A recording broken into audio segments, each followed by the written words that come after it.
হাসানাত আব্দুল্লাহ ৫ই আগস্টের বীর যোদ্ধা। কারণ এই হাসানাত আব্দুল্লাহরা যদি ৫ই আগস্টে বাংলাদেশকে দ্বিতীয়বারের মতো স্বাধীন না করত, তাইলে আজকে ১৭ বছরের যে সংগ্রাম, সেই সংগ্রাম সফলতার মুখ দেখত না। হাসানাত আব্দুল্লাহ ছিল বলেই আমরা আজকে দ্বিতীয় স্বাধীনতার ফল ভোগ করতেছি। আজকে হাসানাত আব্দুল্লাহর উপরে যে নৃশংস হামলা হয়েছে, এর তীব্র নিন্দা আমি জানাই। কেন রে ভাই?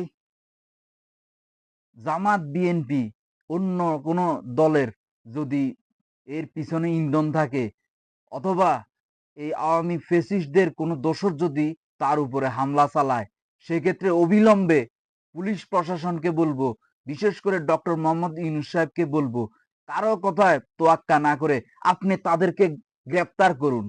আমরা যদি দ্বিতীয় স্বাধীনতা না পাইতাম, তাহলে আমাদের পুটকি দিয়া লাল সুতা বাইর হইতো। লাল সুতা বলতে এখনো পাতলা পায়খানার মতো করে রক্ত ঝরতো। তাই আমি, যারা হাসনাত আব্দুল্লাহকে নিয়ে কটাক্ষ করে, হাসনাত আব্দুল্লাহকে নিয়ে তির্যক মন্তব্য করে, তাদের প্রতি ঘৃণা ছড়াই। আসুন তাদেরকে সম্মান দেই। এই হাসনাত আব্দুল্লাহদেরকে যদি বাঁচায় রাখতে না পারি, তাইলে যে কোনো সময় বাংলাদেশে ফেসিস্ট মাফিয়ারা আবার বিএনপি জামাতের এবং আমাদের মতো সাধারণ মানুষদের উপর অত্যাচার করবে। কেন রে ভাই? তাদের কি এমন দোষ? কত টাকা বানাইছে তারা, কত অর্থকড়ি বানাইছে যে তাদের পিছনে লাগতে হবে আপনাদের? আপনারা যে ১৭ বছর অর্থ পাচার হয়েছে, হত্যা মামলা, গুম খুন নির্যাতন হয়েছে, দীর্ঘদিন আন্দোলন সংগ্রাম করছি, কই কোনো বালটা তো ফালাইতে পারি নাই। তাইলে আসুন, হাসনাত আব্দুল্লাহদেরকে যদি টিকে রাখতে না পারি, তাইলে গত ১৭ বছরের শাসনামলটা স্মরণ করেন আবার। কারণ হাসনাত আব্দুল্লাহরা বুলেটের সামনে যেভাবে জীবন বাজি রেখে সাহস দেখিয়ে আজকে আমাদেরকে স্বাধীন করেছে, তারপরেও কি আমরা হাসনাত আব্দুল্লাহদের অবদান ভুলে যাই?